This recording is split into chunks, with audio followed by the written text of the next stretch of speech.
एक अंधेरा सा कमरा है, अंधेरा सा नहीं, अंधेरा कमरा है, और एक सिक्का है, शोले वाला सिक्का, शोले जानते हो, और एक बंदा ऐसे ऐसे करते हुए आ रहा है। गर्ल नहीं है ये, वेली गर्ल है। वेली समझते हो, पंजाबी का वर्ड है वेली, मतलब ये एक मैरिड इंसान के दुख दर्द में आपको बताना चाहिए, ठीक है। जब वो शेयर करता है ना अपने दुख दर्द, वो बोतल के साथ करता है। ये वो एक्स नहीं है जो आप सोच रहे हैं, क्योंकि एक्स से क्या एक्सपेक्ट करना। हेलो बच्चों, नमस्कार सभी को, स्वागत है आप सभी का साइंस एंड फन 11th-12th के चैनल पर, जहां टीचर्स आपको दिल और दिमाग दोनों से पढ़ाते हैं। तो 12th की प्रोबेबिलिटी चल रही थी बच्चों। इसका एक लेक्चर 1 मैंने आपको पहले दिया था, जिसके अंदर हमने सारा का सारा बेसिक ज्ञान हम लोगों ने पढ़ा था। मल्टीप्लीकेशन थ्योरम, इंडिपेंडेंट इवेंट्स और सबसे बड़ी चीज कंडीशनल प्रोबेबिलिटी। आज के इस लेक्चर के अंदर हम उन सब का इस्तेमाल करके दो बड़े बड़े टॉपिक सीखने वाले हैं। जी हाँ, आज हम सीखेंगे एक तो बेस थ्योरम और एक सीखेंगे प्रोबेबिलिटी डिस्ट्रीब्यूशन। बड़े बेहतरीन क्वेश्चन है, बड़े बेहतरीन कंटेंट है, और मोर ओवर ये केस स्टडी बेस्ड क्वेश्चन बनता है। आपको पता ही होगा, अब हमारे जो एग्जाम में एक दो केस स्टडी बेस्ड क्वेश्चन आएंगे, तो उसमें से प्रोबेबिलिटी का बनना समझो 100% फैक्ट है, वो आएगा ही आएगा। और उसमें बेस थ्योरम या पीडी का बन जाए, ये 100% श्योरिटी है, क्योंकि कंडीशनल प्रोबेबिलिटी का बड़ा क्वेश्चन बनना थोड़ा सा मुश्किल हो जाता है। मैं ये नहीं कहूंगा कि नहीं बन सकता, बन सकता है, लेकिन इतना ज्यादा बड़ा क्वेश्चन 4-5 पार्ट बनाना वहां थोड़ा औखा हो जाता है, मुश्किल हो जाता है। तो मैं आपको बताऊंगा आज बेस थ्योरम के बारे में कि एक्चुअल में बेस थ्योरम क्या है, ठीक है ना। तो बेस थ्योरम कंडीशनल और इंडिपेंडेंट इवेंट का मिक्सचर है, ठीक है जी। जो आपने इंडिपेंडेंट इवेंट पढ़े थे और जो बेस और आपने कंडीशनल प्रोबेबिलिटी पढ़ी थी, उनको अगर आप मिक्स कर दो तो एक बेस थ्योरम का केस बनकर आता है। तो बेस थ्योरम क्या है वो तो मैं आपको समझा ही दूंगा। पता कैसे चले कि ये क्वेश्चन बेस थ्योरम का है, आओ इसके ऊपर बात करेंगे। तो मान लो एक एग्जांपल लेते हैं बढ़िया सा।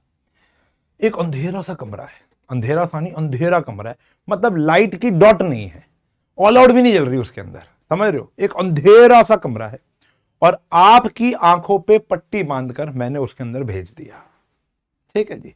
अब वहां पर रखे हुए हैं दो बॉक्सेस हैं। एक के अंदर 5 रेड बॉल है और एक के अंदर 5 रेड और 2 ब्लैक है, और एक के अंदर हमारे पास 4 रेड बॉल्स हैं और 3 ब्लैक बॉल। कुछ भी कर लो, कोई दिक्कत नहीं है, आगे बढ़ाना भी चाहो, इसको 5 करना चाहो 5 कर लो, ठीक है जी। आप अंदर गए, आप अंदर जा रहे हो, ये आप हो, ठीक है जी। आप अंदर जा रहे हो, आप इस बैग का नाम लिख देते हैं हम फर्स्ट, इस बैग का नाम लिख देते हैं हम सेकंड। आप अंदर गए, आप बाहर आए, बाहर आने के बाद आपके हाथ में एक बॉल थी, ड्रॉन और रेड बॉल। आप एक बॉल निकाल के लाए, बाहर रोशनी में आकर देखा तो वहां पर एक रेड बॉल थी आपके हाथ में। अब आपने प्रोबेबिलिटी बतानी है कि वो आपने बैग 1 से निकाली थी। अब देखो, ये एक तो कंडीशनल भी है और ये इंडिपेंडेंट भी है। कंडीशनल क्यों है कि आपके हाथ में रेड बॉल है, ये कंडीशन है। You have to find the probability if red ball has already been occurred, पहली बात। दूसरी बात, ये कंडीशनल तो है ही और ये इंडिपेंडेंट भी है, क्योंकि आप इंडिपेंडेंटली, आपके पास राइट था कि आप फर्स्ट बैग और सेकंड बैग किसी को भी चुन सकते हो रैंडमली। मतलब आपके आंख में पट्टी थी, कमरे में और अंधेरा था, तो आपको पता ही नहीं था कि आप किस बैग से बॉल निकाल रहे हो। तो पहले तो आप रैंडमली चीजों को चुनोगे, उसमें से एक चीज निकालोगे, वो श्योर इवेंट है, वो हुआ ही हुआ है, बट ये प्रोबेबिलिटी बतानी है कि आपने वो बैग 1 से निकाली या बैग 2 से निकाली। तो इस प्रकार के क्वेश्चंस को कहते हो आप बेस थ्योरम। क्या कहते हो? Bayes theorem. अब करते कैसे हैं, आओ देखो। तो सबसे पहले आप रूम के अंदर जाके क्या करोगे? सबसे पहले आप रूम में जाकर बैग सेलेक्ट करोगे। तो मान लेते हैं E1 एक इवेंट ले लेते हैं, बैग 1 इज सिलेक्टेड, ठीक है जी। और E2 ले लेते हैं, बैग 2 इज सिलेक्टेड, ठीक है जी। E2 ले लेते हैं, बैग 2 इज सिलेक्टेड।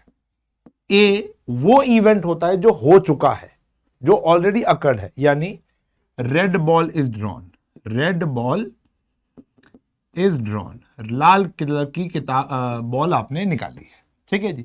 तो पहले तो आपका पहला स्टेप होगा E1 E2, हो सकता है E3 निकालो। या फॉर एग्जाम्पल मान लेते हैं, एक और एग्जाम्पल के जरिए मैं आपको इसको रिलेट कराऊंगा। मेरी जेब में 3 सिक्के हैं, ठीक है जी। पहला सिक्का है अनबायस्ड कॉइन, मतलब हेड और टेल 50-50।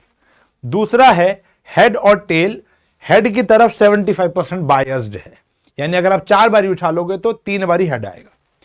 और एक सिक्का है शोले वाला सिक्का। शोले जानते हो?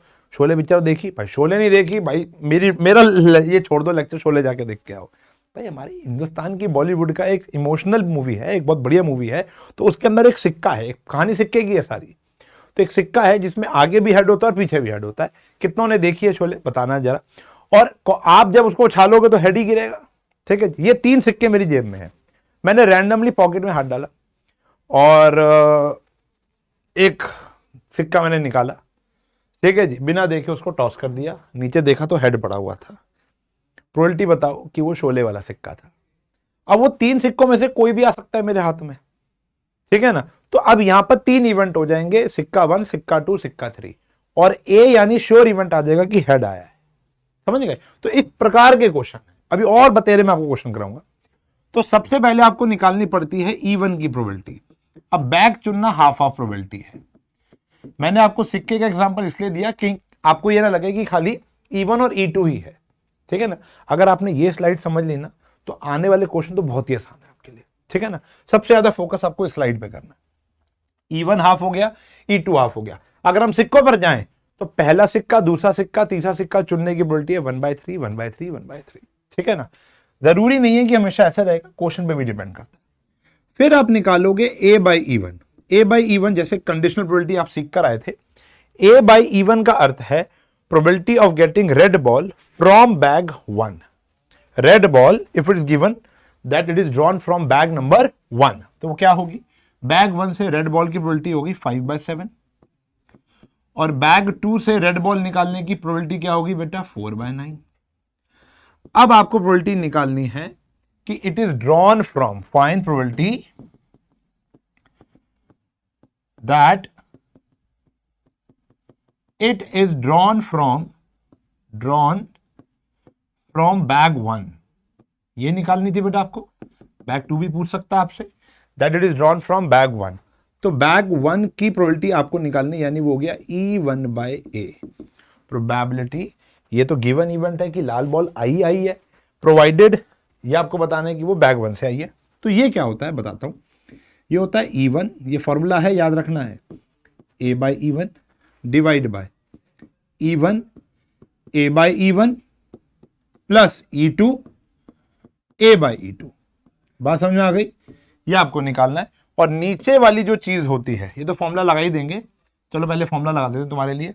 वो आता है 1/2 इंटू में 5/7 अपॉन में 1/2 इंटू में 5/7 प्लस 1/2 4/9। इसको सॉल्व करके जो भी आंसर आएगा वो आपका आंसर होगा, ठीक है ना।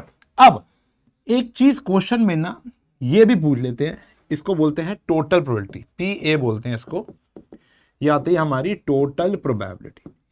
1-2 क्वेश्चन लाया हूं इसके लिए भी, कि जहां पूरी बेस थ्योरम नहीं पूछी, सिर्फ एक ही प्रोबेबिलिटी पूछी है। अब उसको कैसे चुनोगे कि यार ये टोटल प्रोबेबिलिटी पूछी है या बेस थ्योरम पूछा है, ये मैं आपको क्वेश्चन की प्रैक्टिस में समझा दूंगा। विश्वास रखो, आज पूरे लेक्चर के अंदर आप कुछ सीख कर जाओगे और अच्छे नंबर, देखो आना तो यही है। अगर कंडीशनल किसी ने पूछने तो वो कंडीशनल यहां पर पूछेगा आपसे, वो वहां नहीं पूछेगा, ये बात मान चुके हो आप, क्योंकि यहां पर भी क्या लग रही है? कंडीशनल लग रही है। तो आज कुछ सीख के जाओगे और अच्छे नंबर की ग्रोथ आपको मिलेगी, बट प्रोवाइडेड आप ढंग से इसको समझेंगे कि मैं क्या कहना चाह रहा हूं, और उसको लिखेंगे, नोट्स बनाएंगे, प्रैक्टिस करेंगे। चले बेटा, ओके। और ये सारी की सारी स्लाइड्स आपको टेलीग्राम चैनल पर मिल जाएगी, ठीक है जी। आप टेलीग्राम चैनल जाकर उसको ज्वाइन कर लें, ये सारे, और अब तो असाइनमेंट भी आने स्टार्ट होने वाले हैं वहां पर। चलिए देखिए, तो क्वेश्चन लेते हैं। जैसा भी मैंने आपके सामने क्वेश्चन लिया था उसी की एक एक्स्ट्रा वर्जन फॉर्म आई है। कह रहे हैं अ bag contain 4 red and 4 black balls, 4 red and 4 black balls, ठीक है जी। उसके बाद आपको क्या रखा है कि एक अनदर बैग कंटेन 2 रेड, 2 लाल है और 6 ब्लैक बॉल्स हैं, ठीक है जी। One of the 2 bag is selected at random, same वही एग्जांपल है। A ball is drawn from bag which is found to be a red ball, ठीक है जी। तो पहले हो गया हमारा, यहां पर ले लेते हैं E1 हो गया, बैग 1 इज सिलेक्टेड, आपने बैग 1 को सिलेक्ट किया। E2 हो गया, बैग 2 इज सिलेक्टेड, आपने बैग 2 को सिलेक्ट किया। और A हो गया कि बॉल कौन सी आई बेटा, रेड बॉल आई। सेम क्वेश्चन है, बैग 1 को सिलेक्ट करने की प्रोबेबिलिटी हाफ होती है, E2 को सिलेक्ट करने की प्रोबेबिलिटी भी हाफ है, क्योंकि आप किसी भी बैग को सिलेक्ट कर सकते हो, इक्वल प्रोबेबिलिटीज है। A बाई E1 क्या निकालना है बेटा, A by E1 to find probability of getting red ball from bag 1। Red ball from bag 1, इसको फर्स्ट ले लो और इसको सेकंड ले लो। तो यही बेटा 4/8 यानी हाफ आ गई। रेड बॉल फ्रॉम बैग 2 क्या आई बेटा हमारी, 2/8 यानी 1/4। नाउ अब आपको क्या निकालना है, आपको निकालना है कि वो बैग कौन से आई है, फर्स्ट बैग से आई है, यानी E1/A निकालना है। फॉर्मूला क्या हुआ, E1 A/E1, ठीक है जी, E1 A/E1 plus E2 A/E2, ठीक है जी। तो फॉर्मूला लगाएंगे, हाफ इंटू हाफ, नीचे भी half into half plus half into 1/4। कर लेंगे सॉल्व, 1/4 1/4 1/8, तो कहीं ना कहीं आंसर आ जाएगा 1/4 1/4 1/8, एलसीएम आ जाएगा 1/3। आंसर क्या आ गया, 1/3। आप इसको देखें, वो तो सॉल्यूशन है, वो तो हो ही जाएगा, कोई दिक्कत नहीं, ठीक है जी। अब ये बॉल बहुत हो गया, अब थोड़ा बढ़िया लेवल का क्वेश्चन देखते हैं। क्वेश्चन बहुत ही शानदार है, आपकी एनसीईआरटी का है। कह रहे हैं in answering a question on an multiple choice question, multiple choice test था एक, तो एक स्टूडेंट या तो आंसर आता है या वो तुक्का मारता है। यार आप लोग और हम लोग क्या ही करते हैं, इंक्लूडिंग मी। जब मेरे को कोई सवाल का जवाब नहीं आता और एमसीक्यू है तो छोड़ना, देखो इससे एक शिक्षा भी मिल के जाएगी आज आपको, कि आपके पेपर में एमसीक्यू आएगा। मान लो अगर एमसीक्यू आता है, या सीयूईटी का एग्जाम दोगे, अगर वहां नेगेटिव मार्किंग नहीं है किसी भी एग्जाम में और एमसीक्यू आता है, तो तुक्का मारने में क्या ही जा रहा है। तो यहां पर कह रहे हैं student either knows the answer और guesses, let 3/4 be the probability that he knows the answer. 4 सवाल सामने आएंगे तो 3 का जवाब तो उसको अक्सर पता होता है, तो 3/4 be the probability that he knows the answer and 1/4 be the probability that he तुक्का मारेंगे, ठीक है ना। ओके जी, assuming that a student who guesses at the answer will be correct with the probability 1/4। अगर वो तुक्का मारता है, अगर वो तुक्का मारता है उसका आंसर ठीक आ जाता है, इसकी प्रोबेबिलिटी क्या है, 1/4, ठीक है जी। ओके जी, what is the probability that the student knows the answer given that जो आंसर आया था वो करेक्ट है। अब देखो यहां पे कंडीशनल भी और दो अलग अलग वो है आपके पास इवेंट, तो यहां बेस थ्योरम लगती है। तो E1 आ गया, देखो दो बात की बातें है ना, ही इधर नोज द आंसर, उसको आंसर पता होगा। E2 क्या कहता है, वो गैस करेगा। ए क्या है, आंसर तो करेक्ट है, आंसर क्या है, करेक्ट है। अब ध्यान देखो, E1 he knows the answer, he knows the answer is 3/4 times, आया ना। और E2 क्या है, ही तुक्का मारेंगे इज 1/4, तुक्का मारेंगे इज 1/4। 4 में से 3 सवाल उसको आते हैं, एक सवाल वो तुक्का मारता है। अब आप मेरे को बताओ A/E1 का मतलब, A/E1 का मतलब क्या होता है, प्रोबेबिलिटी ऑफ गेटिंग ए मतलब answer is correct provided he knows the answer. ऐसी क्या प्रोबेबिलिटी है कि अगर उसको आंसर पता है और आंसर ठीक आ जाए, आंसर इज श्योर इवेंट है यार। एक एमसीक्यू सामने आया हमारे, उसमें 4 ऑप्शन थे, मैं डेफिनेटली जानता हूं कि इसका आंसर ए ऑप्शन है या बी ऑप्शन है, तो मेरा आंसर करेक्ट ही आएगा, तो आंसर हो गया ये श्योर इवेंट। ये यहां पर आपको देखने को नहीं मिलेगा। और अगर हम बात करते हैं A/E2 की, तो यहां पर हमारा जो जवाब आएगा वो आपको दे रखा है कि वो तुक्का मारता है और फिर भी ठीक है, उसकी प्रोबेबिलिटी है 1/4। मानते हो, उसकी प्रोबेबिलिटी है 1/4। Finding a provided that he तुक्का मारे। आपको क्या निकालना है कि find the probability that the student knows the answer, यानी आपको निकालना है E1/A। E1/A क्या आएगा, 3/4 इंटू में 1, 3/4 इंटू में 1 प्लस 1/4 इंटू में 1/4, 1/4 इंटू में 1/4। ठीक है जी, यही आया ना, 3/4 इंटू में 1, 1/4 इंटू में 1। तो जो भी सॉल्व करके आएगा कर लेना। 3/4, 3/4, 1/16, तो ये आ गया 3/13 शायद आंसर आ जाएगा। ठीक है जी, डन है। ओके, आगे बढ़े।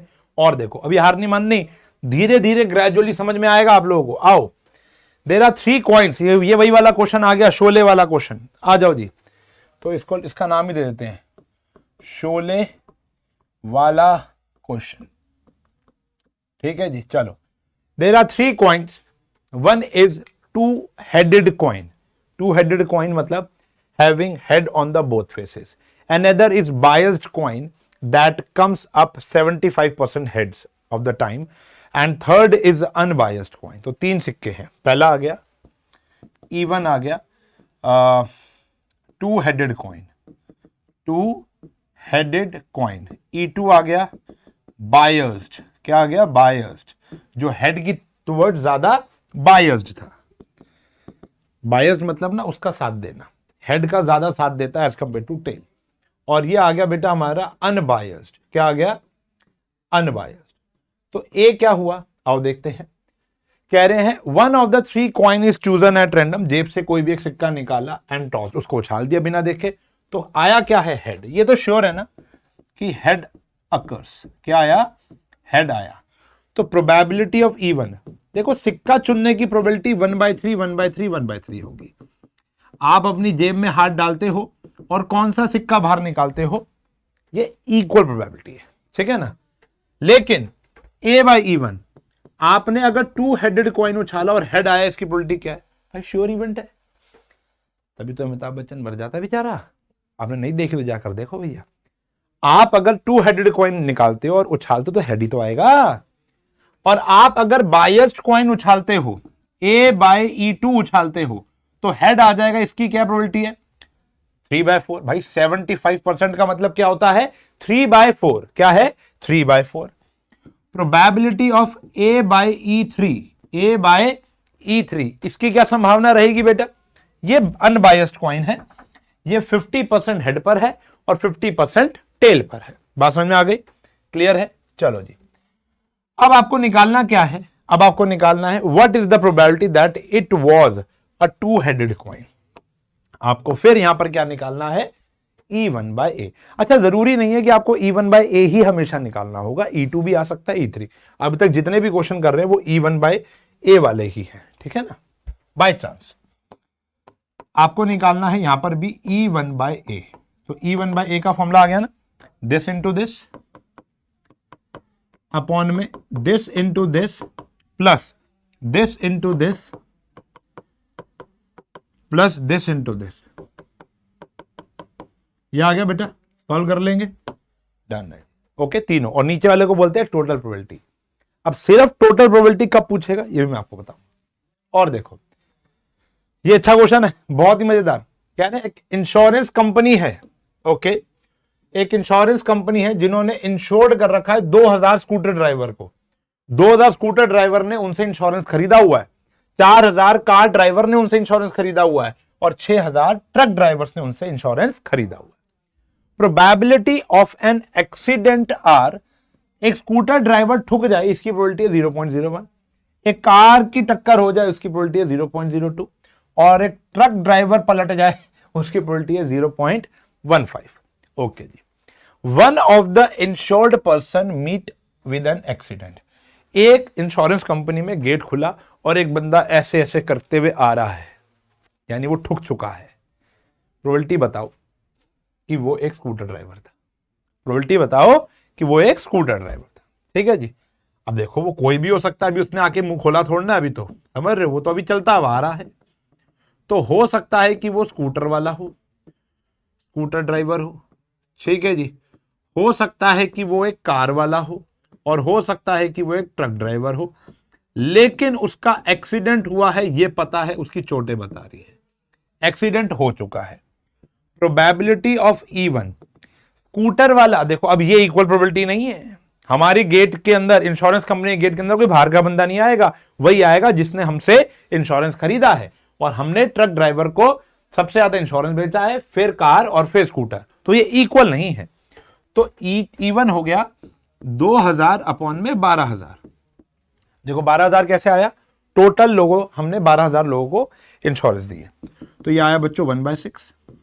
E2 ये आया 4000 अपॉन में 12000 यानी 1/3। और E3 क्या आया 6000 अपॉन में 12000, ये आया 1/2। बात समझ में आ गई। अब यहां पर आ गया A/E1। A/E1 का मतलब उस बंदे का एक्सीडेंट हुआ, फाइंड द प्रोबेबिलिटी दैट एक स्कूटर ड्राइवर के एक्सीडेंट होने की क्या संभावना है। एक्सीडेंट होना स्कूटर ड्राइवर, उसकी संभावना है 0.01। A/E2 क्या संभावना है कि वो एक कार ड्राइवर होगा, तो 0.03। और क्या संभावना है कि वो एक ट्रक ड्राइवर होगा, सबसे ज्यादा है 0.15। अब आपको क्या निकालना है, आपको निकालना है E1/A। यहां पर भी आपसे यही पूछा है, तो 1/6 0.01, 1/6 इंटू 0.01 प्लस 1/3 इंटू में 0.03 प्लस 1/2 इंटू में 0.15 कर लेंगे। ठीक है जी, बड़े आगे चलो। बहुत बढ़िया क्वेश्चन, बहुत बढ़िया क्वेश्चन। आ जाओ जी। कह रहे हैं सपोज अ गर्ल नहीं है ये, वेली गर्ल है। वेली समझते हो, पंजाबी का वर्ड है वेली, मतलब इसके बाद कोई काम ना हो। अब मैं इससे रिलेट कर पा रहा हूं, जब गर्मियों की छुट्टियां होती थी ना हमारी, तो मैं और आशीष सर, हमारी नानी जी ने हमको बाहर नहीं जाने देती थी, लू चल रही होती थी, और हम लोग क्रिकेट के इतने दीवाने होते थे कि हम बहुत धूप धूप में खेलते थे, फिर काले होके आते थे, फिर नानी परेशान होती थी हमारी, फिर नानी जी ने ही पाला हम लोग को, तो नानी जी गेट बंद कर देती थी, ताला मार देती थी गेट पर, और हम लोग जाली वाले गेट के पास बैठकर ऊट पटांग से काम कर रहे हैं, मतलब जिसका कोई सर पैर नहीं है। उनमें से ऐसा भी होता था, वो छाल दे गिट्टा देख, पहले तेरा 6 आया। अच्छा ये भी क्वेश्चन है, अभी एक क्वेश्चन यहां भी करेंगे। आशु सर और उषांक सर ये खेल रहे हैं कि जिसका पहले 6 आया वो जीत जाएगा, तो किसके जीतने की संभावना ज्यादा है, ये क्वेश्चन आएगा भी, देखना भी। तो कहानी यहां पर भी यही है। तो सपोज अ वेली गर्ल, ये वेले लोगों के काम है। थ्रोज अ डाई, उसने एक डाई फेंका, कह रही अगर 5 और 6 आया तो वो she tosses a coin 3 times, तो वो कॉइन को 3 बारी उछालेगी। लेकिन अगर इफ शी गेट्स 1 2 3 और 4, 5 और 6 ना आया, 1 2 3 4 आया, तो वो कॉइन को सिर्फ एक बारी उछालेगी और हेड्स को नोट कर लेगी। ठीक है जी। If she obtain exactly 1 head, coin toss करने पर, चाहे वो 3 कॉइन टॉस किया चाहे वो 1 कॉइन टॉस किया, उसका एग्जैक्टली 1 हेड आया, तो प्रोबेबिलिटी बताओ कि उसने जब डाई फेंका था तो क्या आया था, 1 2 3 और 4। ठीक है जी, बेहतरीन क्वेश्चन है। तो इवन ये हो सकता है कि भैया 5 और 6 आए, E2 ये हो सकता है 1 2 3 और 4 आए। ठीक है जी। ए क्या कह रहा है, 1 हेड आया है, एग्जैक्टली 1 हेड आया है। अब बताओ क्या E1 और E2 आने की प्रोबेबिलिटी सेम है? Answer is no. क्यों आंसर इज नो? क्योंकि भैया 5 और 6 की प्रोबेबिलिटी क्या हो जाएगी, 2/6, और 1 2 3 और 4 की क्या हो जाएगी, 4/6। मानते हो? मान लो, नहीं मानते तो यह आ गया A/E1। भाई अगर उसने 5 और 6 आया था तो उसने कॉइन को 3 बारी उछाला था, एग्जैक्टली 1 हेड आने की संभावना क्या होती है? देखो 3 बारी जब आप करते हो तो आपको सैंपल स्पेस याद होना चाहिए, हेड टेल हेड और टेल हेड हेड, हाँ या ना? Tail tail tail, tail tail head, tail head tail और हेड टेल टेल। तो एग्जैक्टली 3 एक बारी हेड आने की संभावना क्या है, ये 3 है, तो ये हो गया 3/8।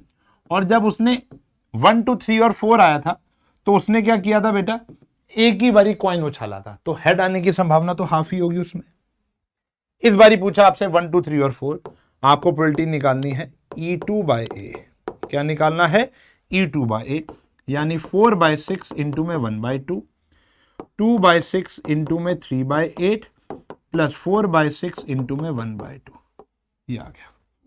ठीक है, डन है, आगे बढ़े, चलें पक्का? चलो देखो, क्लियर है बेटा? ठीक है जी, आओ। कह रहे अ कार्ड, ये भी बहुत बढ़िया क्वेश्चन है। मैं सारे बढ़िया ही लाता हूं यार, बंदा बढ़िया, चैनल बढ़िया, बच्चे बढ़िया, तो क्वेश्चन बढ़िया नहीं होगा क्या? क्या बात कह दी मैंने। अ card from a pack of 52 cards is lost. एक पत्ते, एक कार्ड है, एक ताश के पत्ते हैं, उसमें से एक पत्ता खो गया। ठीक है जी, एक पत्ता कच्चा था, हिरण का बच्चा था, हिरण गया पानी पीने। बचपन की यादें ताजा हो रही है, पता नहीं क्यों मेरे को ना आज। From the remaining card of the pack 2 cards are drawn and are found to be both diamonds. आपने क्या किया, दोनों में से एक पत्ता खो रखा है। पूरे कार्ड में 51 पत्ते हैं, आपने 2 पत्ते निकाले, दोनों के दोनों डायमंड निकले।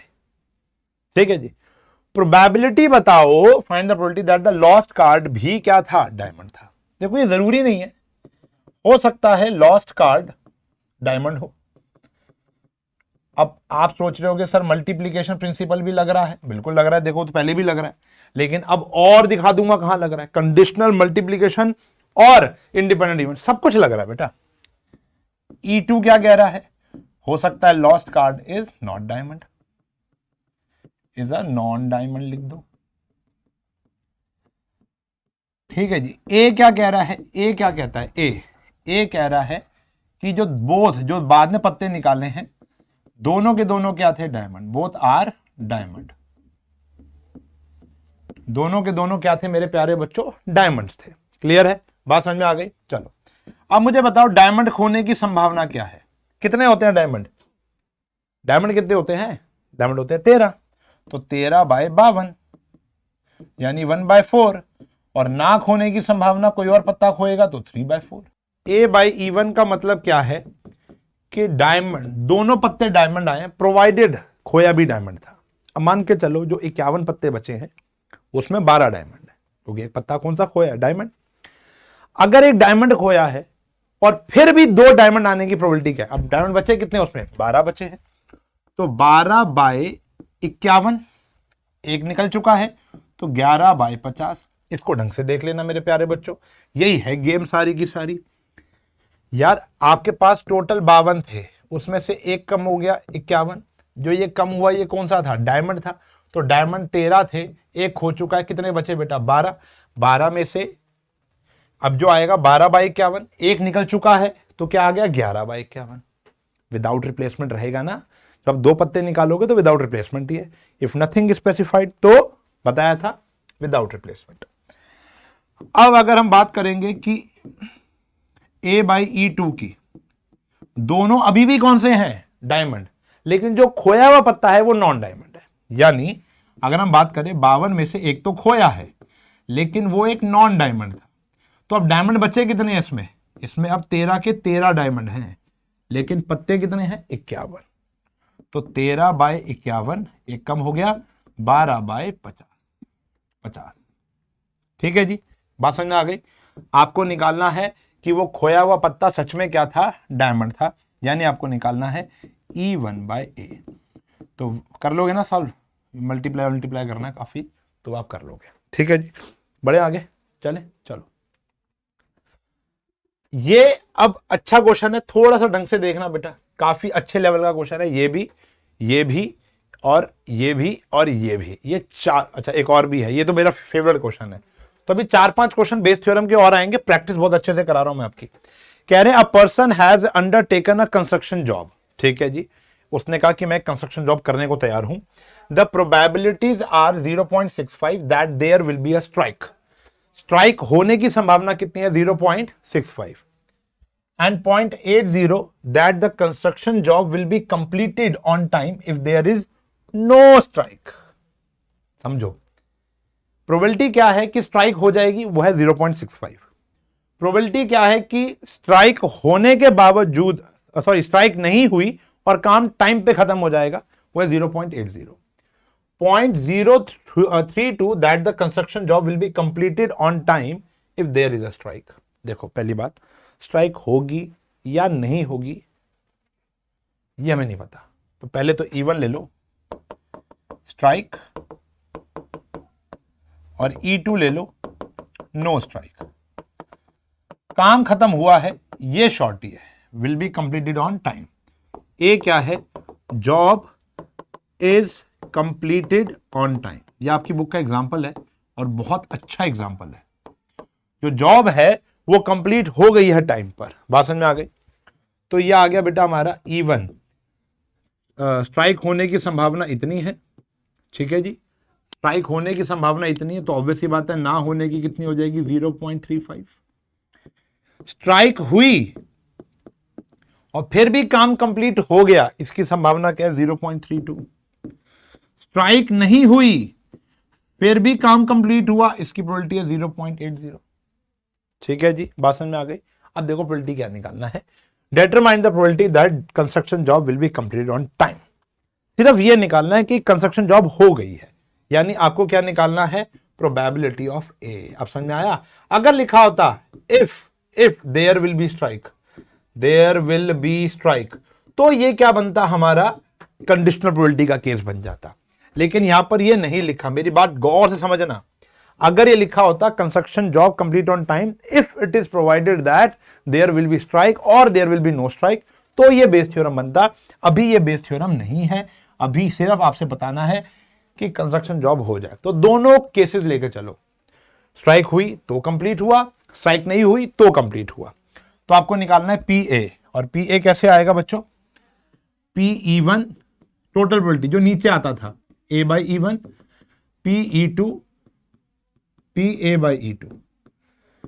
E1 कितना है बेटा हमारा 0.65, A/E1 है 0.32, ये कितना आया 0.35 इंटू 0.80। सॉल्व कर लेंगे, हाँ या ना? तो ये आपको ध्यान रखना है कि कब आपसे टोटल पूछा है और कब आपसे ये पूछा है, ठीक है जी। अब एनसीईआरटी का पहला क्वेश्चन भी आप घर पे कर लेना, वो भी टोटल प्रोबेबिलिटी का ही है। क्लियर है? 2 ही क्वेश्चन है। आगे बढ़ते हैं।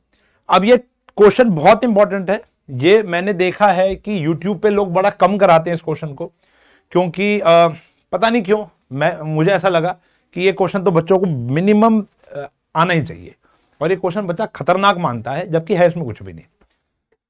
Suppose that a reliability of a HIV test is specified as follows, कि HIV टेस्ट ठीक है या नहीं है, उसकी रिलायबिलिटी को ऐसे मापा गया। Of people having HIV 90% of the test detect the disease but 10% को अनडिटेक्टेड। 90% पता चल जाता है कि आपको टेस्ट है, मशीन में बैठो बता देगा कि आपको टेस्ट है। Of people free of HIV 99% of the test जज HIV negative.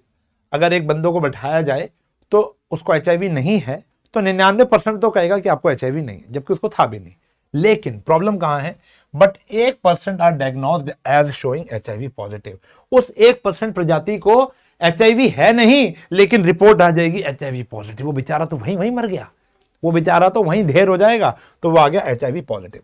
From a large population of only 0.1% having HIV। पूरी पॉपुलेशन देख लो, यानी टोटल हमारा जहां से हम एक्सपेरिमेंट कर रहे हैं उनको देख लो, 0.1% लोगों को HIV है। 1% को चुन लिया गया, ऐसे ही घूम रहा था, पकड़ लिया, मशीन पे बैठा दिया, उसको HIV टेस्ट दिया गया, एंड पैथोलॉजिस्ट कहते हैं भैया इसको तो HIV है। प्रोबेबिलिटी बताओ उसको सच में HIV था। प्रोबेबिलिटी बतानी है कि उसको सच में HIV था, ठीक है जी। तो E1 हो गया हैविंग HIV। देखो कभी कभी कोई बीमारी हम में होती है, हमें पता नहीं होता, ऐसे पता चल जाएगा ना, नॉट हैविंग HIV, ऐसे उसको भी नहीं पता था। ए कह रहा है HIV पॉजिटिव। जो टेस्ट आता है वो कहता है HIV पॉजिटिव। अब मुझे बताओ E1 कितने लोगों को HIV है, 0.1%, यानी 1/1000। और कितने लोगों को HIV नहीं है, तो आ गया 999/1000। कितने लोगों को HIV नहीं है, वो कितना आया बेटा 999/1000। बात समझ में आ गई? चलो अब मुझे ये बताओ A/E1 HIV था और टेस्ट कहता है कि HIV है, वो है 90%, बताया था ना अभी, 90% को बता देता है। A/E2 खतरनाक जीवन है ये, कि उसको HIV था नहीं बेचारे को, लेकिन फिर भी बता रहे कि HIV ऑन टेस्ट कह रहा हूं मैं, उसको HIV है नहीं। E2 क्या है, not having HIV, but test says, report says he having HIV। तो वो है मात्र कितने परसेंट, 1%। 1% जनता ऐसी है जिसको HIV है नहीं, लेकिन रिपोर्ट बता देती है आपको HIV है, ठीक है ना। तो ये आ गया, हमको क्या निकालना, उसको सच में था, तो यानी आपको निकालना है E1/A। कर लेंगे, ठीक है जी, क्वेश्चन आसान है। देखो इसके अंदर कई परसेंटेजेस का कोई इस्तेमाल नहीं है, जैसे 99% का आपको कुछ भी नहीं करना, ठीक है ना। तो कहीं ना कहीं चीजें, और आपका बुक का एनसीईआरटी का क्वेश्चन नंबर 5 भी कर लेना, एनसीईआरटी का सेम है। देखो मैं आपको बताता चलता हूं, क्योंकि पिछले 13-14 साल से बेटा मैं यही पढ़ा रहा हूं, तो मुझे पता है कि कौन सा क्वेश्चन बढ़िया है प्रोबेबिलिटी का, हर एक चैप्टर का। तो साथ साथ मैं आपको गाइड करता जाऊंगा, ये जरूर करना, ये वाला काम जरूर करना। चलें आगे। अच्छा, इसका पीछे आंसर लिखने के लिए जगह बनाई थी, कोई बात नहीं, हमें, हाँ ये बहुत बढ़िया क्वेश्चन है, आपकी बुक का ही क्वेश्चन भी है और एक एग्जाम्पल भी है। कह रहे a man is known to speak truth 3 out of 4 times. एक आदमी का हमें पता है कि 4 सवाल पूछो, 3 का जवाब बिल्कुल सच बताता है, एक बार ही झूठ बोलता है। ही थ्रोज अ डाई और कहता है भैया 6 आया है, कहता है 6 आया है, प्रोबेबिलिटी बताओ, सही में 6 आया था, तो भैया झूठ भी तो कह सकता है ना। E1 speaks truth. अब तो देखो मैंने बहुत सारे क्वेश्चन करा दिए, इस लेक्चर को देखने के बाद भी तुम्हारा बेस थ्योरम कंप्लीट नहीं हुआ ना भैया, तो मजा नहीं आया। फिर कमेंट सेक्शन करके बताना क्या वैरायटी ऑफ क्वेश्चन और कंटेंट में दम लगा कि नहीं लगा, ये भैया कमेंट सेक्शन करके बताओ। इससे पता है क्या होता है, हम लोगों को मेहनत करने में मजा आता है कि यार देखो क्या होता है, मैंने बहुत सारे चैनल्स देखे, लिटरली बहुत सारे देखे, बट ये ऑफलाइन का कीड़ा कह लो कि मैं ऑफलाइन के अंदर हैबिट है कि जब तक 10, 12, 15 क्वेश्चन ना हो जाए ना क्लास के अंदर, बच्चों को होमवर्क अलॉट नहीं करना, क्योंकि कैसे करेगा बेचारा। लेकिन मैंने यूट्यूब चैनल, मैं उनकी बुराई नहीं कर रहा हूं, they are doing fabulous job, but कहीं ना कहीं जो कमी थी वो ये थी कि बच्चे को कंटेंट तो बता रहे हैं, क्वेश्चन 2 बता के खत्म हो गया लेक्चर। मैं ये कह रहा हूं कि कंटेंट तो बताओ ही बताओ, उसमें थोड़ा समय चाहे कम लगा लो, लेकिन प्रैक्टिस अच्छी सी करा दो। मेरी बात से सहमत हो कितने बच्चे, तो एक बारी प्लीज एक इमोजी या कुछ भी बताओ कि हाँ भाई मेहनत रंग ला रही है। ये अपने लिए थोड़ा ना कर रहा हूं, आपके लिए तो कर रहा हूं बेटा। अ मैन स्पीक्स ट्रूथ, ठीक है जी, स्पीक्स लाई। ए क्या कहता है, आया क्या है 6 अकर्स, आया क्या है 6 अकर्स। देखो सच बोलने की संभावना है 3/4 और झूठ बोलने की संभावना है 1/4।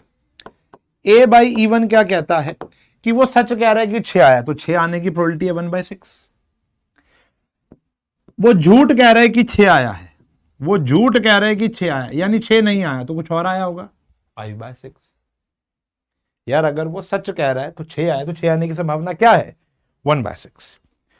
अगर वो 6 आया है और वो झूठ कह रहा है तो इसकी प्रोबेबिलिटी क्या है 5/6, यानी 6 नहीं आया होगा। क्या निकालना है बेटा आपको, E1/A कि वो सच कह रहा है, तो 3/4 इंटू में 1/6, 3/4 इंटू में 1/6 प्लस 1/4 इंटू में 5/6। अब बच्चे ना उल्टा भी सोच सकते हैं, कर लो कि 6 occurs, 6 not occurs, A he speaks truth, ये भी चलेगा, चलेगा बिल्कुल, इस वाले क्वेश्चन में भी चलेगा। ये वाला क्वेश्चन था ना अपना, ये देखो, both are diamond, both are not diamond, lost card are diamond, is diamond, ये भी चलेगा। तो कभी कभी कहीं के क्वेश्चन में उल्टा भी लेट हो जाए तो आंसर सेम आएगा। ठीक है जी, बात समझ में आ गई। अच्छा ये हो गया, डन है, सॉल्व कर लेंगे। ये बहुत इंपॉर्टेंट क्वेश्चन आपकी मिसलेनियस एक्सरसाइज का है। कह रहे हैं suppose that 5% of man and 0.25% of women have grey hair, have grey hair, a grey haired person is selected at random. देखो ऐसा क्यों है कि 5% मर्दों के सफेद बाल है, ग्रे हेयर समझते हो ना, ये वाले, ये देख रहे हो, 5% में हूं मैं भी, और 0.25, इतनी कम महिलाओं के ग्रे हेयर क्यों है? इसका मतलब वो रंग रोगन करती हैं? नहीं, देखो मैं आपको बताता हूं, एक फिलॉसफी है, शायद आप रिलेट करोगे। और तो देखो एक स्टैट्स कहता है कि एवरेज एक्सपेक्टेंसी ऑफ लाइफ जो है वो औरतों की ज्यादा है एज कंपेयर टू मर्द, जेंट्स कम जीते हैं एज कंपेयर टू औरत, ठीक है ना। इसका कारण है, इसका कारण यह है कि जो औरत होती है ना, महिलाएं जो होती हैं वो अपने दुख दर्द शेयर कर लेती है अपनी सहेली के साथ।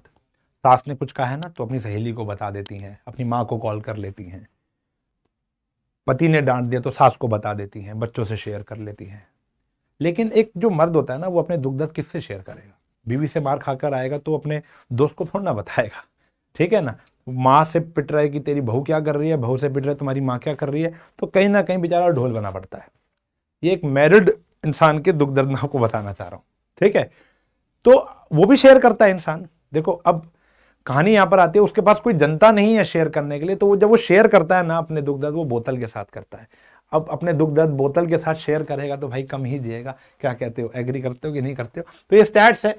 कम भाई जल्दी बूढ़ा हो जाता है एक मर्द, 5% बाल सफेद रहते हैं मर्दों के, 0.25% महिलाओं के have grey hair. A grey hair person is selected at random. एक कमरे में सारे सफेद बाल वाले लोग थे, उल्टे खड़े हुए थे, हमने उसको पकड़ लिया, आंख बंद करके चेयर पे बैठा दिया, प्रोबेबिलिटी बताओ कि वो मेल था। एज्यूमिंग दैट, अब बात आती है कि उस कमरे के अंदर मेल कितने थे, फीमेल कितने थे? तो वो कहते हैं इक्वल नंबर ऑफ मेल्स थे, इक्वल नंबर ऑफ फीमेल्स थे। तो E1 आया बेटा मेल, E2 आ गया फीमेल। ए क्या हो गया? मैं बहुत ज्यादा ज्ञान पेलता हूं तो बता दो यार, मैं कम कर दूंगा। ए क्या कह रहा है? ए कह रहा है ग्रे हेयर, ए कहता है ग्रे हेयर। बात समझ में आई? मेरे हिसाब से पढ़ना और पढ़ाना ना एंजॉय करना चाहिए। मेरे को ये जर्नी एंजॉय करने में मजा आता है, ठीक है जी। चाहे भले ही मेरे सामने कैमरा है, लेकिन मैं प्रिज्यूम करके चल रहा हूं, प्रिज्यूम के मैं तो मान के बैठा, मेरे सामने बच्चे बैठे हुए हैं, तो मजा आता है इसको पढ़ाने में, पढ़ने में। तो आपको भी मैंने उस दिन भी कहा था अपने उस बात में कि enjoy the journey irrespective of the result. मैं नहीं बिलीव करता कि व्यूज ज्यादा आए कम आए, मेरा बस मेन एक वो होता है कि बच्चे को समझ में आना चाहिए, बच्चा एंजॉय करे जब वो चीज को पढ़ रहा है। तो ये ना हो एक डल सा लेक्चर चल रहा है, मजा नहीं आता उसमें। तो E1 है, आधी महिलाएं हैं आधे मर्द हैं, उल्टा हो गया। A/E2 कह रहे कि महिलाओं के मेल के सफेद बाल होने की संभावना क्या है? 5%, यानी 5/100। आसान क्वेश्चन है ये। और A/E2 क्या है बेटा? 0.25%, 0.25%, यानी पॉइंट हटेगा तो 2 0 ये आएंगे और परसेंट के भी आएंगे, तो काफी फालतू हो गया। आपको बताना है कि वो मेल था, यानी E1/A निकालना है, निकाल लेंगे। क्लियर है? ये चारों आती तो काम हो ही जाएगा ना हमारा। चलो फिर ये आखिरी क्वेश्चन है आज हमारे बेस थ्योरम का। मेरे हिसाब से मैंने पूरी की पूरी एनसीईआरटी आपको बता दी, लेकिन फिर भी जो बच जाएंगे आपको करने हैं, और एक्स्ट्रा भी आप कर सकते हो, कोई दिक्कत नहीं आएगी आपको। ये क्वेश्चन बहुत इंपॉर्टेंट है। A letter is known to have came either from Tatanagar और कैलकाटा। देखो हमारे रिश्तेदार या तो टाटा नगर में रहते हैं या कैलकाटा में रहते हैं, खत या तो वहां से आएगा या वहां से आएगा। On the envelope just 2 consecutive letters TA are visible. बारिश आई, पानी गिरेगा, सिर्फ TA नजर आ रहा है। प्रोबेबिलिटी बताने की वो टाटा नगर से आया था। हाँ जी, प्रोबेबिलिटी बताओ कि वो टाटा नगर से आया था। भाई कहीं से भी आ सकता है। E1 या तो वो आया होगा टाटा नगर से, E2 कह रहे हैं कि वो कैलकाटा से आया होगा, कैलकाटा से आया होगा, ठीक है जी। ए कह रहे हैं सिर्फ TA इज विजिबल, विजिबल क्या है? TA, ठीक है जी। तो प्रोबेबिलिटी ऑफ E1 टाटा नगर से आए कैलकाटा से आए, ये आधी आधी प्रोबेबिलिटी है। ऐसा नहीं है कि हमारी कैलकाटा वालों से बनती नहीं है तो टाटा नगर वालों के भेजने के चांसेस ज्यादा हैं, ऐसा नहीं है। तो दोनों की बराबर है। A/E1 TA टाटा नगर पे विजिबल है। अब ढंग से देखना टाटा नगर का TA कैसे होगा। तो एक TA को फ्रीज कर दो, इसको एक यूनिट काउंट करेंगे, 1 2 3 4 5 6 7 8, 8 हो गए ना। तो टोटल तो हो गए 8, और TA कितने नजर आ रहे हैं आपको? 2। TA ये वाला भी हो सकता है, TA ये वाला भी हो सकता है, ठीक है ना। 2 केस बन गए, परम्यूटेशन कॉम्बिनेशन। 1 2 3 4 5 6 7 और एक ये पूरा 8 हो गया। और लेकिन जो TA है वो कितने हैं? 2 हैं, तो 2/8 हो गया। A/E2 कैलकाटा में देखेंगे तो ये एक ही T है यहां पर, तो ऊपर तो एक ही आ जाएगा, नीचे 1 2 3 4 5 6 और एक 7 हो गया, तो 1/7 आ गई, ठीक है ना। आपको क्या निकालना है बेटा कि वो टाटा नगर से आया था, यानी E1/A निकालना है। कैलकाटा से पूछता तो E2/A निकालना पड़ता। बात समझ में आ गई? तो ये है बच्चों हमारी बेस थ्योरम। अब आपकी बेस थ्योरम खत्म हो गई है, बड़ी इंपॉर्टेंट है, केस स्टडी यहीं से बनेगी। अब हम बढ़ेंगे आगे किसके ऊपर? प्रोबेबिलिटी डिस्ट्रीब्यूशन के ऊपर। लेकिन वहां पर बढ़ने से पहले मैं आपको बताना चाहूंगा रैंडम वेरिएबल के बारे में। तो रैंडम वेरिएबल क्या होता है और प्रोबेबिलिटी डिस्ट्रीब्यूशन क्या होती है, ये हम पढ़ते हैं अब। तो बेस थ्योरम कंप्लीट, रैंडम अब शुरू होगा। देखो प्रोबेबिलिटी डिस्ट्रीब्यूशन से जाने से पहले ना आपको एक सवाल का जवाब पता होना चाहिए कि रैंडम वेरिएबल क्या होता है। ये PD बनाने में काम आएगा। PD बोले तो प्रोबेबिलिटी डिस्ट्रीब्यूशन बनाने में काम आएगा, ठीक है जी। अब देखो रैंडम वेरिएबल क्या है। मेरे हिसाब से रैंडम वेरिएबल एक फंक्शन है, ठीक है जी। फंक्शन, या कह सकते हो एक रियल वैल्यूड फंक्शन है, एक रियल फंक्शन है, यानी इसका जो रिजल्ट आता है वो एक फंक्शन, एक रियल वैल्यू आएगी। मतलब अभी तक हम लोग देख रहे हैं हमारे सारे के सारे आंसर ना 0 और 1 के बीच में आ रहे हैं, 1 आ रहा है 0 आ रहा है, चलता है। लेकिन ये जो रैंडम वेरिएबल है ये 1 से बड़ा ही रहता है, बड़ा भी हो सकता है और होता ही है जनरली। एग्जाम्पल के तौर पर कि रैंडम वेरिएबल है क्या, मैं आपको बताऊं। एक एग्जाम्पल ले लो कि एक बॉक्स है जिसके अंदर मान लेते हैं 3 वाइट बॉल्स हैं, ठीक है जी, 4 रेड है और 3 ग्रीन बॉल्स हैं, ठीक है जी। इसमें से 2 balls are drawn, 2 balls are drawn, okay. अब 2 बॉल्स आपने निकाले, तो x है क्या? देखो x is a random variable, let कर लो x is a random variable जो कि कुछ ना कुछ रिप्रेजेंट कर रहा होगा। अब रिप्रेजेंटेशन के लिए अगर मैं आपको बताऊं तो वो रिप्रेजेंट कुछ भी कर सकता है, ये क्वेश्चन बताएगा।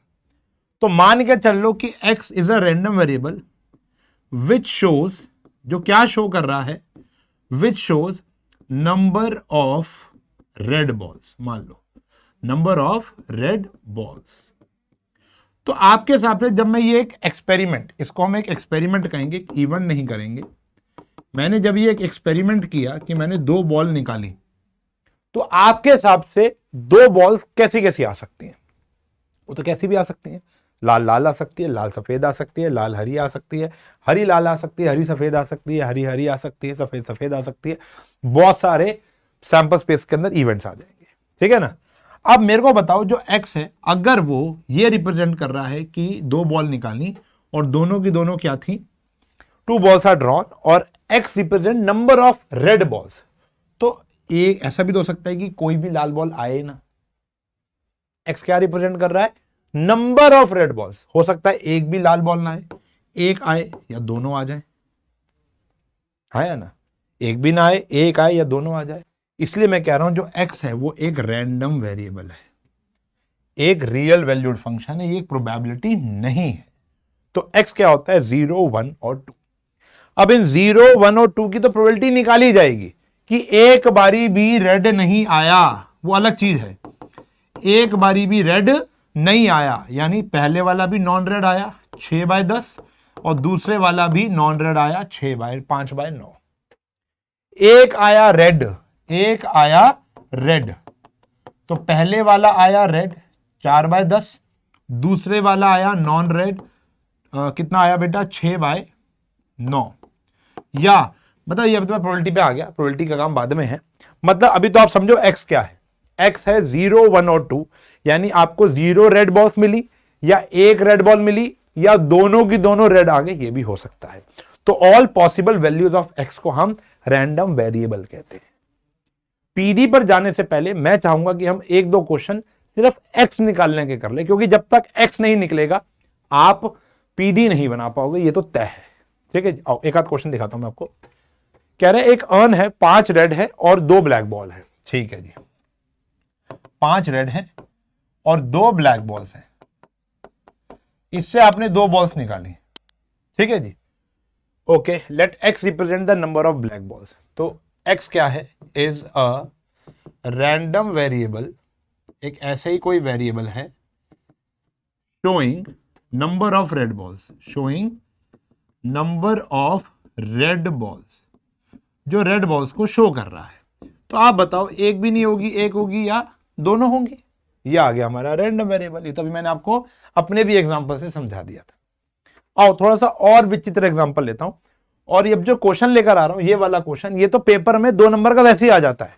Random variable x represent the difference between the number of heads and number of tails. x क्या रिप्रेजेंट कर रहा है? x is a random variable showing difference between number of heads and tail,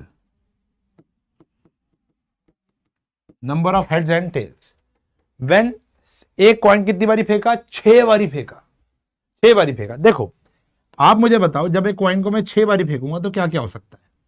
6 head आ सकते हैं, 0 tell आ सकता है, मानते हो?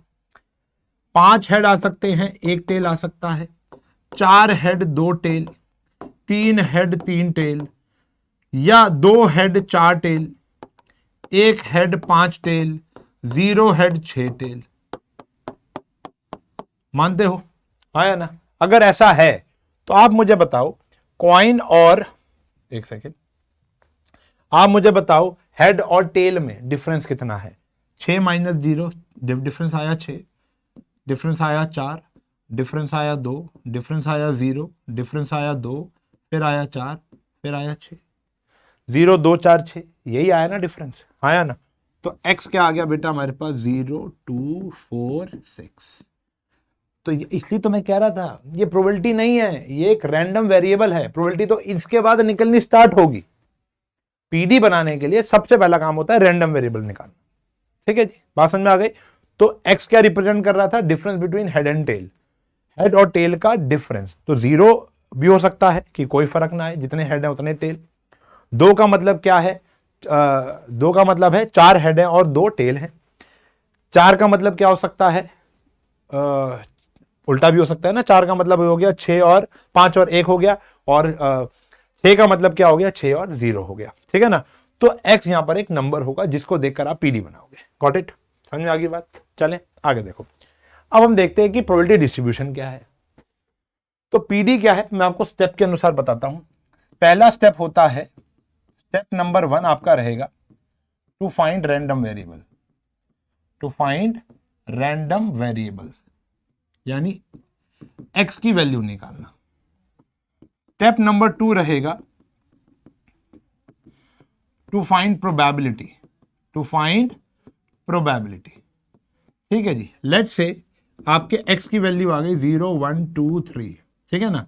फिर आप निकालोगे x इज इक्वल्स टू 0 की प्रोबेबिलिटी, फिर 1 की। वो कैसे निकालेंगे वो आपको ऑलरेडी आता है, मुझे बताने की जरूरत नहीं पड़ेगी, लेकिन फिर मैं बताऊंगा, बहुत सारे क्वेश्चन करेंगे, चिंता मत करो। मान लो आती है A B C D आ जाती है, यह है स्टेप नंबर, सबकी निकालनी पड़ेगी। अगर x की वैल्यू 5 आई है तो 5 तक निकालना पड़ेगा, 6 तक गई है 6 तक निकालना पड़ेगा, सबकी निकालनी पड़ेगी। स्टेप नंबर 3, इसको टेबल में कन्वर्ट कर दो, इन सब चीजों को क्या कर दो? टेबल में कन्वर्ट कर दो। ये जो टेबल होती है इसको हम प्रोबेबिलिटी डिस्ट्रीब्यूशन कहते हैं। 0 1 2 3 A B C D। ठीक है जी, बात समझ में आ गई? क्लियर है? अब इसमें यह होता है कि जो सिग्मा पी एक्स होता है वो हमेशा 1 आएगा, और A B C D probability है वो हमेशा क्या रहेंगी बेटा? वो हमेशा क्या रहेंगी? ग्रेटर देन 0 रहेंगी, लेस देन 1 रहेंगी। हाँ या ना? तो एक वैलिड प्रोबेबिलिटी डिस्ट्रीब्यूशन की खासियत ये होती है कि इन सब का सम 1 आना चाहिए, और ये सब की सब, ऊपर कुछ भी, ऊपर माइनस में भी हो सकता है, बताया था रियल नंबर। ये जो नीचे हैं चारों पांचों, ये क्या होनी चाहिए मेरे प्यारे बच्चों? ये हमेशा 0 से बड़ी, 1 से छोटी। 0 भी आ सकती है, 1 भी आ सकती है, लेकिन 1 आने की संभावना तो कम ही हो गई ना, क्योंकि इन सब का सम 1 है। इकलौती 1 आ गई तो बाकी कहां जाएंगे गुरुद्वारे? समझ में आ गई बात? तो इसको बोलते हैं प्रोबेबिलिटी डिस्ट्रीब्यूशन। अब इस पूरे कॉन्सेप्ट को मैं आपके सामने परोसूंगा कई क्वेश्चनों के आगे, फिर इनका मीन, वेरिएंस, स्टैंडर्ड डेविएशन सब कुछ सिखाएगा तुम्हारा भाई आज, बस जुड़े रहो आगे तक। चलो, सबसे पहले तो क्वेश्चन आपसे ये पूछ रहा है क्या ये वैलिड पीडी है या नहीं है। State which of the following are not probability distribution of a random variable. तो सबसे पहले हमको चेक करना है सारी जो होंगी प्रोबेबिलिटी वो 0 से बड़ी और 1 से छोटी होनी चाहिए। स्टेज 1 ओके, क्या सबका सम 1 आ रहा है? Answer is yes. तो yes, it is a valid PD, ये एक पीडी है। इसमें देखो ये क्या आ गया? माइनस में आ गया, तो ये नॉट अ पीडी। ठीक है भाई, यही ढूंढना आपको। अगले वाले में देखो सब 0, देखो ऊपर वाले को नहीं देखना, इसको देखना है। 0.6 0.1 0.2 सब 0 से बड़ी 1 से छोटी हैं, लेकिन इनका जो सम है वो 1 से कम आ रहा है, तो नॉट अ पीडी। तो ये पीडी नहीं है। इन सब में देखोगे तो 3 4, ये कितना हो गया बेटा? 9, 7 और 9, और ये आ गया 10, फालतू जा रहा है। ये जा रहा है 1 से बड़ा, तो ये भी 9, ये भी 9। तो सिर्फ एक ही आया था, वो है ये वाला। ठीक है जी, ओके जी। अब पीडी आपको बनानी है। पीडी बनाने के लिए सबसे पहले रैंडम वेरिएबल पीडी बनाओ, number of heads in 2 tosses of a coin. तो लेट कर लो, let x be a random variable showing number of number of heads in two tosses of coin, in two tosses of a coin, in two tosses of a coin। तो x क्या हो सकता है, 0, 1 और 2 हो सकता है। जब मैं कॉइन को दो बारी उछालूंगा तो ऐसा भी हो सकता है कि एक बारी भी हेड ना आए, हो सकता है एक बारी आ जाए, हो सकता है दोनों पर हेड आ जाए। ठीक है जी, ओके डन है। तो आप मुझे बताओ एक बारी भी हेड ना आने की प्रोबेबिलिटी, दोनों पे टेल आ गया यानी 1/4। ठीक है ना, टेल टेल हो गया ना ये। एक बारी हेड आने की प्रोबेबिलिटी 2/4, हेड टेल और टेल हेड, समझाने के लिए। दोनों पर हेड आने की प्रोबेबिलिटी वो भी कितनी है बेटा, 1/4, हेड और हेड आ गया। अब इसको अगर मैं परोस दूं एक टेबल के अंदर तो ये बन गई मेरी पीडी। इतना ही सिंपल है। अभी तक आप किसी स्पेसिफिक चीज की निकाल रहे थे या सबकी निकालनी है? तो 1/4, इसको छोटा कर दिया 1/2 और ये आ गया 1/4। ओके, आप अपना आंसर खुद भी चेक कर सकते हो। इन सब का सम 1 आना चाहिए और ये सब 0 से बड़ी और 1 से छोटी होनी चाहिए। क्लियर है? आगे देखें इसी का second part, number of tails. 3 coin toss किया आपने, ठीक है जी। तो x be a random variable showing number of tails, number of tails. जब वो 3 बारी उछाली गई तो हो सकता है एक बारी भी ना आए, एक बारी आए, 2 बारी आए, 3 बारी आए। ठीक है ना। तो अगर एक बारी भी टेल नहीं आता तो एक बार वो हो गया एच एच एच, आया ना, क्या हो गया, हेड हेड हेड। एक बारी टेल आया, एक बारी टेल आया तो H H T H T H T H H, 3/8 हो गया। 2 बारी टेल आया, T T H T H T T, ये भी कितना हो गया, 3/8। और तीनों पर टेल आ गया, इसकी संभावना है बच्चों 1/8, इसकी संभावना है 1/8। अब इसको आपने एक बक्से में बंद कर देना है और इस बक्से का नाम हो गया पीडी। 0, 1, 2, 3, 1/8, 3/8, 3/8, 1/8। बात समझ में आ गई? ओके है, आगे बढ़े और बनाते हैं। एक 30 बल्ब है हमारे पास जिसमें 6 डिफेक्टेड है। ठीक है जी। A sample of 4 bulb is drawn, आपने 4 बल्ब निकाले विद रिप्लेसमेंट, विद रिप्लेसमेंट। कह रहे find the probability distribution of the number of defective bulb. X B a random variable showing number of defective bulb, showing number of defective bulbs, showing number of defective bulbs. तो हो सकता है पहले एक भी ना आए डिफेक्टिव, एक आए, 2 आए, 3 आए, 4 भी आ सकते हैं। ठीक है जी। अब देखो डिफेक्टिव बल्ब की प्रोबेबिलिटी कितनी है, 6/30 यानी 1/5। और नॉन डिफेक्टिव की कितनी है, मैंने डी और एन नाम दे दिया, वो आ गया 4/5। ठीक है ना, ओके। अब देखो एक बारी भी क्या नहीं आया, डिफेक्टिव नहीं आया, तो non defective non defective non defective non defective आया ना। तो 4/5 इंटू 4/5 इंटू 4/5 इंटू में 4/5 कर लेंगे, 16 16 256 अपॉन में 625। अब थोड़ा सा कॉम्बिनेशन परम्यूटेशन भी लगा सकते हो आप यहाँ पर, नहीं भी लगाओगे तो चलेगा, छोटा सा क्वेश्चन है। एक बारी आया एन एन एन डी या एन एन डी एन। अब यहां पर आप परम्यूटेशन कॉम्बिनेशन लगा सकते हो। कितने केसेस आएंगे बेटा, ये आ गया 4C1 यानी 4 केसेस बन जाएंगे। 4 में से एक डी डालने के कितने होंगे, देखो मैं आपको बताऊं, यहां पर लगा साथ में 4C0 क्योंकि एक भी डी नहीं था। 4C0 हमेशा 1 होता है। अगर मैं यहां पर इसको रब करके आपको इजी वर्जन बताऊं तो यहां पर आप क्या करना चाहिए, आपको 4C1 करना चाहिए क्योंकि एक डिफेक्टिव है। तो आ गया 4 इंटू 4/5 इंटू 4/5 इंटू 4/5 इंटू में 1/5। ठीक है जी, ये आ गया। फिर x इज इक्वल्स टू 2 की बात करोगे तो ये आया N N D D, N N D D, ये आ गया 4C2। 4C2 होता है 6, कितना होता है 6, 4/5 4/5 1/5 1/5। ठीक है जी, where are represent number of defective bulbs. फिर x इज इक्वल्स टू 3 करोगे तो वो क्या आता है बेटा, 4C3, उसमें एक n आ गया, 3 d आ गए।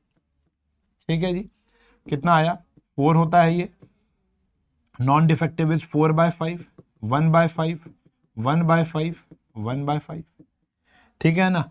और फिर आया x is equals to 4, this is 4c4, 1 ही होगा क्योंकि इसमें सारे d आ जाएंगे। तो ये आ गया 1/5 1/5 1/5 और 1/5। देखो यहाँ पर भी मल्टीप्लीकेशन प्रिंसिपल लग रहा है। क्लियर है? इसको बॉक्स में डाल दोगे तो पीडी बन जाएगी। ये एक अच्छे लेवल का क्वेश्चन, ठीक है ना। आगे देखें, अब ये कह रहे हैं कि 2 कार्ड्स आर ड्रॉन, अब 2 ही निकालें with replacement from a well shuffled deck of 52 cards, probability निकालनी है of the number of aces की। एक्स क्या हो गया, 0 एस 1 एस 2 एस, लिख लोगे स्टेटमेंट। एक भी एस ना हो, एक हो, कोई भी एस ना हो, दोनों एस हो, सॉरी। पहला भी नॉन एस, एस होते हैं 4, तो 48/52 48/52। एक एस आ जाए 4/52 नॉन एस, या नॉन एस इनटू में एस, ठीक है जी। x इज इक्वल्स टू 2 की बात करेंगे, ये भी एस और ये भी एस, बन जाएगी बेटा पीडी। सॉल्व भी करना, क्लियर है, डन है, आगे बढ़े। चलो अब इससे रिलेटेड कुछ क्वेश्चन बनते हैं पीडी से ही। कह रहे पीडी दे रखी है, आपको के की वैल्यू निकालनी है। तो देखो के कैसे आएगा, सबको जोड़ दो, 1 के बराबर आ जाएगा, आया ना। 0 plus k plus 2k plus 2k plus 3k plus k square plus 3k square plus 7k square plus k equals to 1। तो कितना के आ गया बेटा, ये आ गया हमारे पास 11, ये 2k स्क्वायर है। ये आ गया हमारे पास 10k स्क्वायर, 3 4 5 6 7 8, और ये आ गया 9k आ गया, और फिर एक है हमारे पास यहाँ पर -1 इक्वल्स टू 0। सॉल्व कर लो भैया, के स्क्वायर प्लस 10k माइनस के माइनस 1 इक्वल्स टू 0, ठीक है जी। अब यहाँ पर वैल्यूज क्या क्या आ रही हैं देखो, तो 10k कॉमन लेंगे, क्या बचेगा k प्लस 1, -1 कॉमन लेंगे, k प्लस 1 इक्वल 0। तो k की वैल्यू एक आ गई -1 जो कि पॉसिबल नहीं है, और एक आ गई हमारे पास 1/10, क्या आ गई 1/10 विच इज पॉसिबल। अब k की वैल्यू अगर 1/10 है तो सारा सवाल हो जाएगा। लेस देन 3 में ये 3 चीजें आती हैं। लेस देन 3 में आ गया 0k और 2k, तो यानी 3k आया, और k की वैल्यू कितनी है 1/10, तो आंसर आ गया 3/10, ठीक है जी। ग्रेटर देन 6 में आ गया 7, क्या आ गया px इज इक्वल्स टू 7, यानी 7k स्क्वायर प्लस k की जगह वैल्यू डाल दो 1/10 का स्क्वायर प्लस 1/10। 0 और 3 के बीच में 1 और 2, यानी 1 और 2, 3 के आंसर आ जाएगा।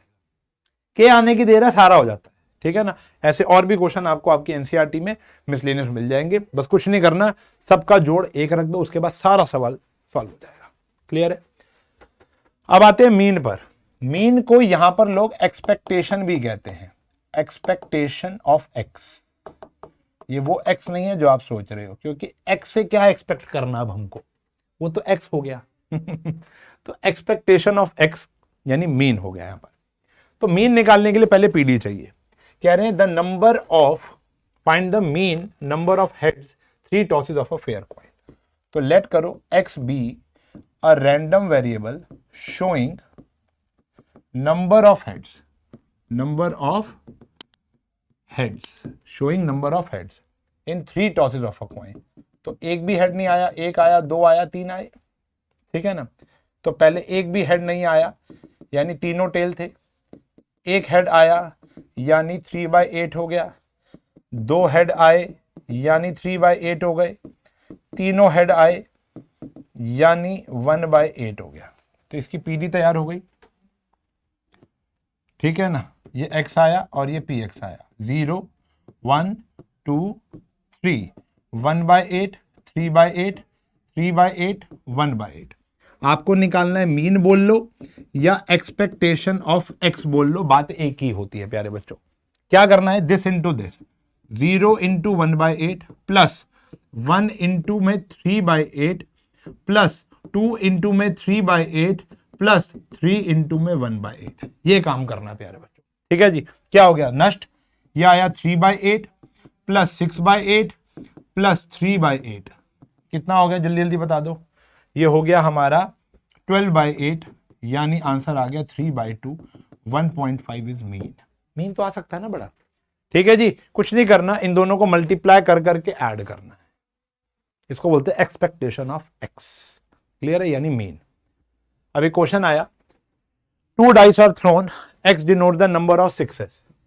तो एक्स एक बारी भी 6 नहीं आया, एक बारी आ गया, या दोनों पर 6 आ गया? एक पर भी 6 नहीं आया, नॉन 6, नॉन 6, नॉन सेंस नहीं, नॉन 6। एक पर 6 आ गया, नॉन 6 और 6, या 6 और नॉन 6। बात समझ में आ गई? दोनों पर 6 आ गए, 6 और 6। ठीक है, बात समझ में आ गई? This is 25/36, this is 10/36 and this is 1/36। ये बन गई हमारी वैलिड पीडी। ठीक है ना? अब पीडी बनाने में तो कोई दिक्कत नहीं आ रही आप लोगों को। चलो बहुत ही बढ़िया। 25/36, 10/36 और 1/36। समझ में आया बेटा? क्या करना है आपको? अब आपने एक्सपेक्टेशन ऑफ अपने एक्स की निकालनी है। तो ये आ गया 0, इसको मल्टीप्लाई करेंगे 10/36, इसको मल्टीप्लाई करेंगे तो 2/36। तो आंसर आ गया 12/36 यानी 1/3। ठीक है बेटा, डन है। समझ में आ गई बात? तो ये था हमारा मीन। अब मुझे नहीं लगता है कि हमारा जो स्टैंडर्ड डेविएशन वगैरह है वो सिलेबस में है या नहीं, बट फिर भी मैं बता देता हूं आपको। तो एक उसके लिए भी पीडी बनानी पड़ेगी। वैसे आप तो यहां पर भी सीख सकते हो, लेकिन कोई नहीं, एक सेपरेट क्वेश्चन करते हैं। 2 cards आर ड्रॉन साइमल्टेनियसली और successively without replacement from a well shuffled pack of 52 cards. Find the mean variation standard deviation of the number. इसके बाद देखते हैं कोई क्वेश्चन है। यस है, हाँ ये आखिरी क्वेश्चन रहेगा। तो आप एक्सपेक्टेशन मतलब वेरिएंस निकालना बड़ा आसान है। अगर आप कहो तो मैं वेरिएंस पहले एक बार यहां पर सिखा दूं आपको, ठीक है ना? एक बार यहां पर सिखा देता हूं, फिर वहां पर भी दोबारा सिखाऊंगा। वेरिएंस क्या होता है? फॉर्मूला वो होता है expectation of x square minus expectation of x का whole square. This is variance का फॉर्मूला। तो देखो, एक्सपेक्टेशन ऑफ एक्स स्क्वायर का मतलब क्या हो गया?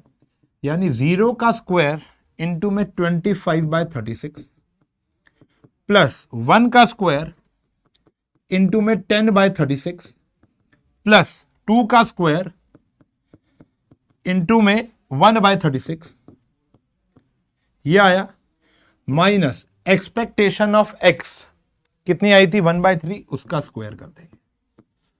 ये आया नष्ट, ये आया 10/36, ये आया 4/36। तो ये आ गया कहीं ना कहीं हमारे पास 14/36 माइनस 1/9।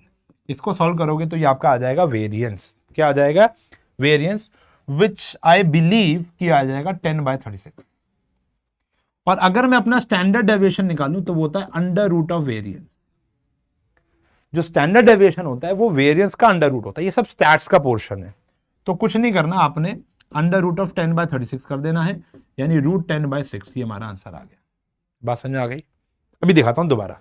आप बस इस फॉर्मूले को याद रख लो, क्योंकि सिर्फ एक क्वेश्चन करने से मजा नहीं आएगा।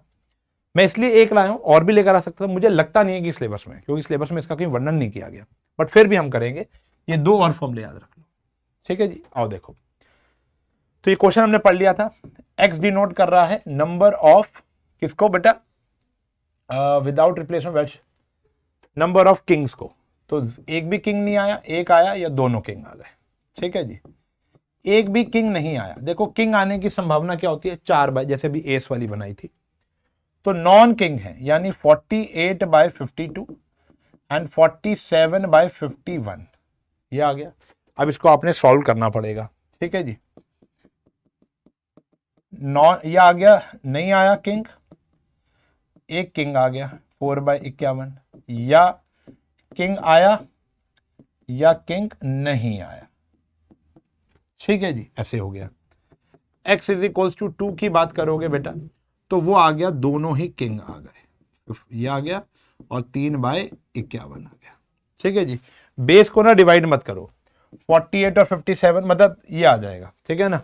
अब एक बारी हम क्या कर लेते हैं, 52 को 51 से मल्टीप्लाई कर लेते हैं। ये आया 52, ये आया हमारा 10, 25 और ये आया 26, 2652 आ गया। बेस आ गया 2652। ठीक है जी, एक बारी कर लो 48 इंटू में 47, 7 8 56, 28, ये आ गया 28, 33, ये आ गया हमारा 32 और ये आया 16, 19, तो ये आ गया हमारा 5, 2 और ये आ गया 12 और ये आ गया 2252, 2252। अब इसकी कैलकुलेशन आप झेल लेना प्लीज। 48 4 जा 96 और 96 जोड़ लो, कितना आ गया 12, 192, 192 अपॉन में 2652 और ये आ गया 12 अपॉन में 2652। ठीक है जी, पीडी बन जाएगी। ठीक है, अब आपको क्या निकालना है, सबसे पहले तो मीन निकालना है। मीन निकालने के लिए 0 इंटू में दिस करोगे तो 0 हो जाएगा, 1 इंटू में दिस करोगे तो 192 अपॉन में 2652 आ जाएगा, प्लस इसको 2 के स्क्वायर यानी 4 से मल्टीप्लाई करोगे तो 48 अपॉन में 2652 आ जाएगा। This is mean, this is mean. Let's say mean आता है हमारा स्टार।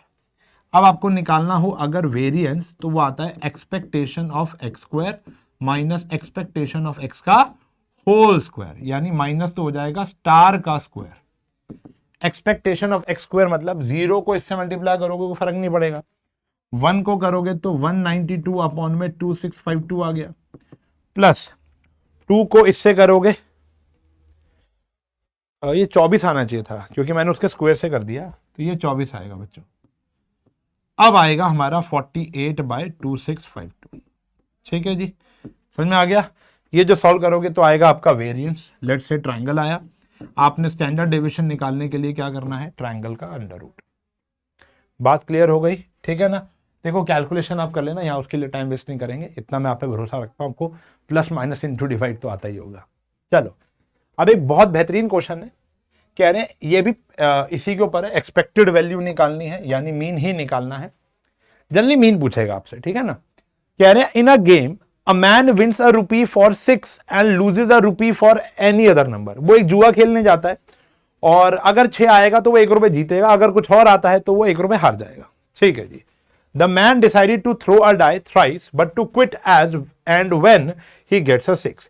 कह रहा मैक्सिमम 3 बार ही उछालेगा, शायद वो 3 रुपए लेकर गया था, और जैसी 6 आ जाएगा वो गेम क्विट कर देगा, आगे नहीं खेलेगा। आपको expected value of he win और लूज, तो लेट करेंगे x B a random variable showing different amounts he could win और लूज, ही कुड विन और लूज। ठीक है जी। तो एक्स ये हो सकता है, देखो अगर 3 हेड आ गए, जाते ही उसने, सॉरी हेड नहीं, आई एम वेरी सॉरी, जाते ही उसने डाइस फेंका और 6 आ गया, तो वो 1 रुपए घर ले आएगा, आगे तो खेलेगा ही नहीं वो। ये हो सकता है कि वो पहली बारी 1 रुपए हार गया क्योंकि 6 नहीं आया, तो 1 रुपए उसने दिया, फिर दोबारा खेला 6 आ गया, वो आ जाएगा घर, तो उसको कुछ भी नहीं मिला क्योंकि 1 रुपए दिया और 1 रुपए लिया। हो सकता है पहले पर भी 6 नहीं आया, 1 रुपए दिया, दूसरे पे भी 6 नहीं आया, 1 रुपए दिया, तीसरे पे 6 आ जाए, तो 2 रुपए दिए 1 रुपए लिए, तो ये हो गया -1 है ना। फिर ऐसा भी हो सकता है कि पहले पे भी नहीं आया, दूसरे पे भी नहीं आया, तीसरे पे भी नहीं आया, तो वो 3 के 3 रुपए देकर आएगा। इसके अलावा और कोई रैंडम वेरिएबल नहीं बन सकता। तो अगर वो एक बारी, पहली बारी में 6 आ जाएगा, इसकी प्रोबेबिलिटी 1/6 होती है। x इज इक्वल टू 0 मतलब पहले 6 नहीं आया, फिर 6 आया, 6 नहीं आया और फिर आ गया 6, तो ये आ गया 5/36। x इज इक्वल टू 1, 6 नहीं आया, 6 नहीं आया, 6 आ गया, हारा हारा जीता, कितने रुपए आ गया बेटा, -1 की क्या हो गई हमारी प्रोबेबिलिटी, 25/216। ऐसा भी हो सकता है कि वो 3 के 3 रुपए हार जाए, 6 नहीं आया, 6 नहीं आया और 6 नहीं आया, यानी ये आ गया हमारा 125/216। तो एक वैलिड पीडी बन गई है। अब आप पीडी के ऊपर लिख देना, मेरा काम है आपको एक्सपेक्टेड वैल्यू बताना। क्या हो गया, 1 into 1/6 1/6 plus 0 into 5/6 0 plus -1 into में दिस, तो दिस इज -25/216 और फिर यहां पर आया -3 इंटू, तो -375/216। मेरे हिसाब से जुआ खेलना बहुत बुरी बात है, हार ही हार है। देख लो क्या आया बेटा, ये आया 36/216, बस ये पॉजिटिव है, बाकी 400/216 ये नेगेटिव है।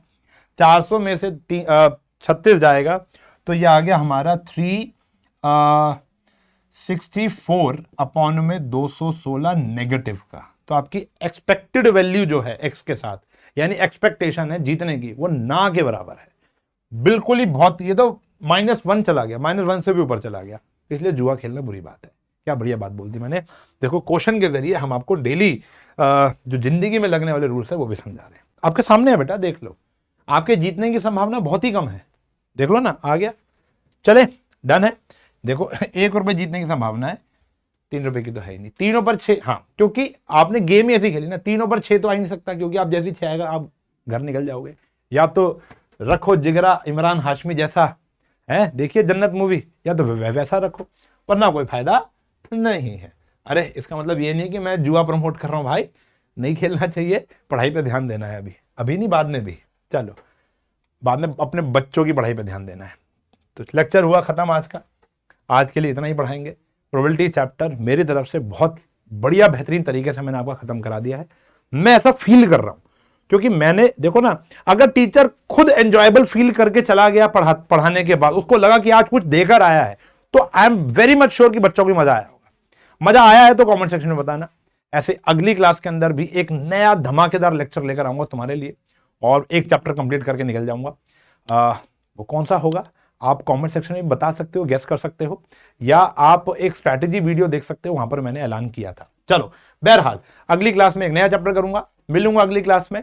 तब तक के लिए bye bye, take care, have a nice day.